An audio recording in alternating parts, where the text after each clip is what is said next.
اسرائیل سے پہلی براہ راست کمرشل پرواز متحدہ عرب امارات پہنچ گئی۔ پرواز کے لیے ایئر ڈیفنس سسٹم والا طیارہ استعمال کیا گیا۔ اسرائیلی طیارے کا پہنچنے پر پرتپاک استقبال دیکھ کر دل خون کے آنسو رو رہا ہے۔ فلسطینی صدر محمود عباس۔ متحدہ عرب امارات کی جانب سے 13 اگست 2020 کو اسرائیل کو تسلیم کرنے کے اعلان نے دنیا کو حیران اور امت مسلمہ کو غمزدہ کر دیا تھا۔ متحدہ عرب امارات مشرق وسطی کا تیسرا عرب ملک ہے جس نے اسرائیل کو تسلیم کیا۔ متحدہ عرب امارات سے پہلے مصر اور اردن دو ایسے عرب ممالک ہیں جو اسرائیل کو تسلیم کر چکے ہیں۔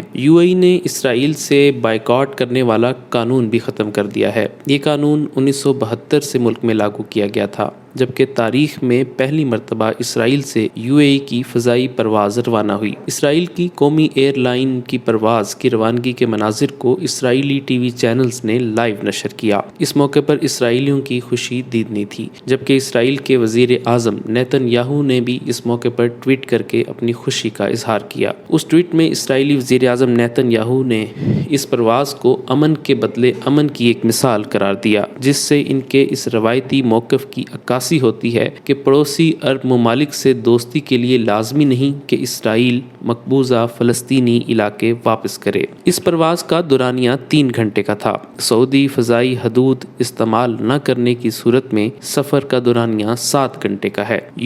پہنچنے پر امریکی وفد کے سربراہ نے میڈیا سے گفتگو کرتے ہوئے کہا کہ سعودی عرب نے اسرائیلی طیارے کو اپنی فضائی حدود سے گزرنے کی اجازت دی۔ ایسا پہلی بار ہو رہا ہے اور اسے ممکن بنانے کے لیے سعودی عرب کے مشکور ہیں۔ یہ پرواز جب ابو ظہبی ایئرپورٹ پر پہنچی تو اس کا پرتپاک استقبال کیا گیا اور یہ مناظر بھی اسرائیلی اور اماراتی ٹی وی چینلز پر براہ راست نشر کیے گئے۔ اسرائیل سے پرواز کرنے والے جہاز پر کرات گیت کا نام لکھا گیا تھا۔ کرات گیت ایک یہودی بستی ہے جو 1949 میں اسرائیلی فوج نے فلسطینی دیہات کو تباہ کر کے بنائی تھی۔ اس دیہات میں اسرائیلی فوج کے آپریشن میں 76 فلسطینی شہید ہو گئے تھے۔ اسرائیل سے پہنچنے والی پرواز میں مسافروں کو جو فیس ماسک دیے گئے تھے، اس پر اسرائیل اور کے پرچموں کی تصویریں تھیں۔ یہ ماسک خصوصی طور پر اس پرواز کے لیے تیار کروائے گئے تھے۔ اس طیارے میں زمین سے فضا میں ہدف کو نشانہ بنانے والے میزائل کا سراغ لگانے اور اسے غیر مؤثر کرنے کا نظام موجود تھا۔ فلسطینی صدر محمود عباس کا کہنا تھا کہ اسرائیلی طیارے کو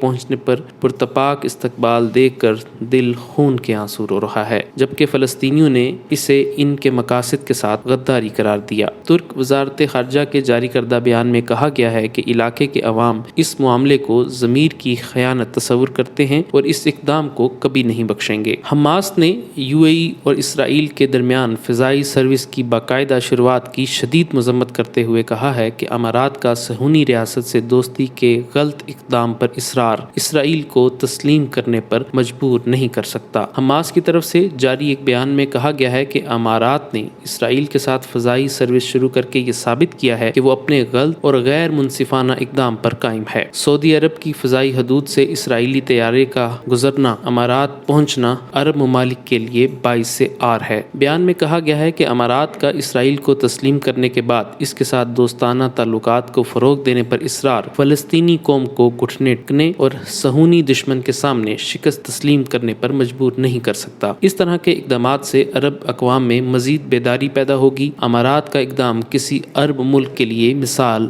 نہیں بن سکتی۔ بیان میں مزید یہ کہا گیا ہے کہ امارات کی طرف سے اسرائیل کے ساتھ دوستی کے حوالے سے پیش رفت ایک ایسے وقت میں سامنے آئی ہے جب دوسری طرف غاصب اور نسل پرست صہیونی ریاست کے فلسطینیوں کے خلاف منظم جرائم میں اضافہ ہو گیا ہے۔ القدس اور مسجد اقصی پر حملے بڑھا دیے گئے ہیں۔ فلسطینی اراضی کا سرقہ اور یہودی آباد کاری جاری ہے۔ غرب اردن اور دوسرے فلسطینی علاقوں کے اسرائیل سے الحاق کے منصوبے پر عمل درآمد کی باتیں ہو رہی ہیں۔ غزہ کی ناکہ بندی سخت کر دی گئی ہے اور فلسطینیوں پر عرصہ حیات تنگ کر دیا گیا ہے۔ ایسے میں صہیونی دشمن کے ساتھ دوستی کو فروغ دینا فلسطینی قوم پر مظالم ڈھانے میں دشمن کا ہاتھ مضبوط کرنے کے مترادف ہے، جبکہ اسرائیلی وزیر اعظم نیتن یاہو کا کہنا ہے کہ مزید عرب ممالک کے ساتھ سفارتی تعلقات قائم کرنے کے لیے خفیہ بات چیت جاری ہے۔ نیتن یاہو نے اتوار 30 اگست کو اپنے بیان میں کہا ہے کہ اس حوالے سے عرب اور مسلم ممالک کے رہنماؤں کے ساتھ کئی ملاقاتیں ہو چکی ہیں یا